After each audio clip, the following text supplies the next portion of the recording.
आफ्ट के संस्थापक अध्यक्ष हैं, जो दुनिया के 10 सर्वश्रेष्ठ फिल्म स्कूलों में से एक है और दुनिया में सबसे ज्यादा लघु फिल्मों के निर्माता के रूप में वे तमाम फीचर फिल्मों, टेलीविजन कार्यक्रमों और प्रशिक्षण फिल्मों से जुड़े रहे हैं।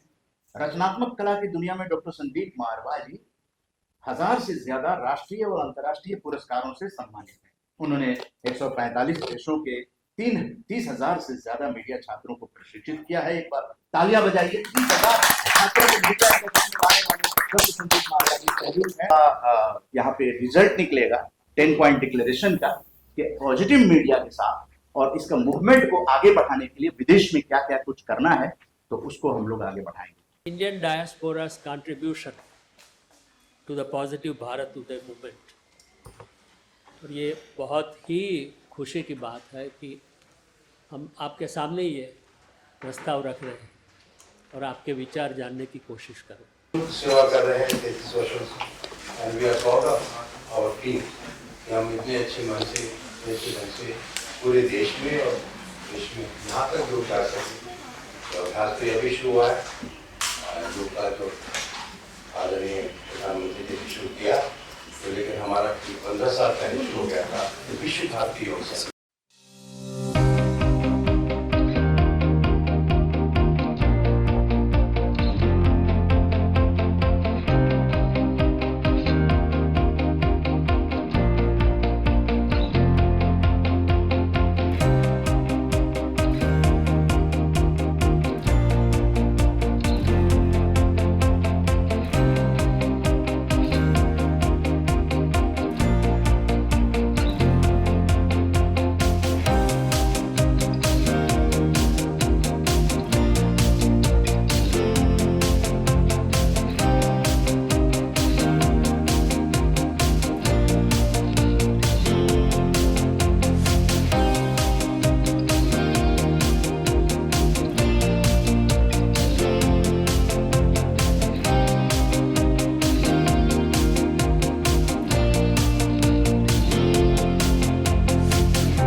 तो इसको रिलीज किया जा रहा है। ये आपकी किताब है, ये ट्रू आरजे सिंह की किताब है। इसको घर में ले जाइएगा, बच्चों को जरूर प्रेरित कीजिएगा और बच्चे वेबिनार में आए तो बताएं।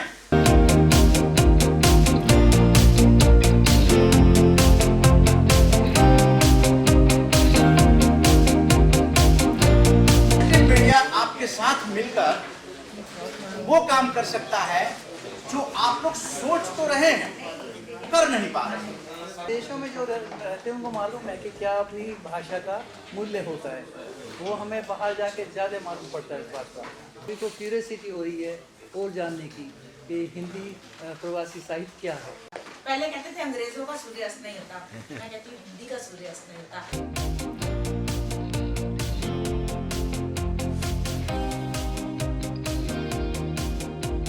सवाल ये है कि हम करना क्या चाहते हैं।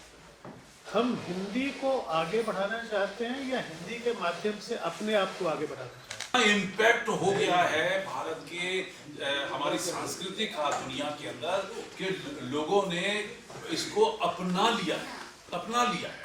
जर्मनी के अंदर संस्कृत भाषा को फर्स्ट ऑप्शनल दे दिया गया कि वो फ्रेंच के बजाय संस्कृत सिखा रहे हैं जर्मनी के अंदर आज। आप लोग भी मंच का निर्माण कर सकते हैं, अपने लिए नहीं, अपने अगले जनरेशन के लिए, और उस जनरेशन को हम लोग एक मंच प्रदान करेंगे। लाइनों के साथ मैं खत्म करना चाहता हूँ। हाँ, जी हाँ, ये कहते हुए हर्ष हो रहा है कि 10, 11 और 12 फरवरी को हम लोग ग्लोबल फेस्टिवल ऑफ जर्नलिज्म करने जा रहे हैं। हमारे साल भर बड़े महत्वपूर्ण कार्यक्रम होते हैं। नोएडा के मारवा स्टूडियो के इस प्रांगण में आप इन 3 दिन के एक भव्य अंतर्राष्ट्रीय मेले में भाग ले सकते हैं।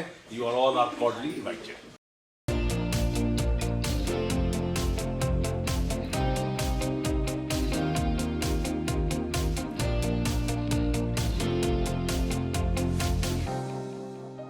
सबसे पहले तो आरजेएस पॉजिटिव मीडिया का तहे दिल से शुक्रिया अदा करना चाहता हूं, जिन्होंने मुझे यहाँ बुलाया, और जो हमारे इंडियन डायस्पोरा से लोग आए हुए हैं उनको हम लोगों ने यहाँ सम्मानित किया। इसका जो कार्यक्रम था प्रवासी को लेकर किया गया है और हिंदी भाषा पर भी काफी चर्चा की गई है, तो क्या लगता है कि आज के युवाओं को जोड़ने के लिए कितना महत्वपूर्ण है ऐसा?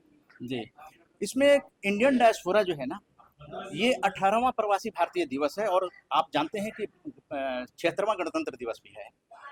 तो पॉजिटिव मीडिया आप लोगों के सहयोग से, यानी सकारात्मक पत्रकारिता करते हुए, ओनली पॉजिटिविटी नो नेगेटिविटी करते हुए भी कोई लाइन ऑफ एक्शन बना सकती है। उसी का यहाँ पर एक नमूना प्रस्तुत किया गया। से अमेरिका से, जापान से लोग यहाँ पर आकर किस तरह से सकारात्मक मीडिया की आवश्यकता बता रहे हैं कि हम लोग वहाँ पर तो बहुत कुछ काम कर रहे हैं, भारतीयकरण कर रहे हैं, हिंदी भाषा को बढ़ावा दे रहे हैं, लेकिन हमारे अपने भारत में हमारे कामों को कैसे जानेंगे लोग। इसलिए हाशिए पर न रहे, और ऐसे लोगों को आरजेएस मंच प्रदान करेगा। आपके अगली पीढ़ी जो उनकी है इंडियन डायस्पोरा की, और भारत के राज्यों में रहने वाली जो पीढ़ी है, उसको हम लोग किस तरह से 10 पॉइंट डिक्लेरेशन जो है, ये सकारात्मक दशक में किस तरह से हम लोग काम करेंगे, तो उसकी ही बानगी थी 15 जनवरी 2025 जो INS कॉन्फ्रेंस हॉल, जहाँ की पूरे भारतीय भाषाओं के अखबारों के दफ्तर हैं, वो उनके दफ्तर में कॉन्फ्रेंस हॉल में ये कार्यक्रम, और आप सभी मीडिया जो सकारात्मक पत्रकारिता को अगली जनरेशन तक पहुंचाना चाहते हैं, इसके लिए आप लोगों का बहुत बहुत धन्यवाद। जय हिंद, जय भारत। ये एक बहुत बड़ा संदेश देने के लिए हमने ये कार्यक्रम रखा कि जो प्रवासी भारतीय है उनके काम को हम रेखांकित कर पाए, उनको ये लगे कि भाई हमारे काम को यहाँ पर स्वीकार किया जा रहा है। वो 10 साल से आरजेएस पॉजिटिव मीडिया के साथ मिल करके हमने यही कार्य किया है कि हम ऑनलाइन भी करते हैं, ऑफलाइन भी करते हैं। आज प्रवासी भारतीयों को अपने यहाँ पर बुलाया, प्रवासी भारतीयों ने अपनी बात को रखी, ये बात बहुत दूर दूर तक जाएगी। ये हमारा उद्देश्य है, जिससे भारतीय संस्कृति का प्रचार प्रसार हो सके। मेरा कहना यही है कि जो लोग यहाँ से वहाँ जाएं, वो गेटोस में न रहे, वो अपने अपनाए हुए देश का हिस्सा बने और उस देश में भारतीयता को वहाँ स्थापित करें। यही पॉजिटिव बात जो आज ये आरजेएस पॉजिटिव मीडिया कह रहा है। तो मीडिया में तो पॉजिटिविटी की आजकल बहुत ज़रूरत है, क्योंकि जो शोर हम टीवी पे सुनते हैं उससे बाहर आने के लिए पॉजिटिविटी चाहिए।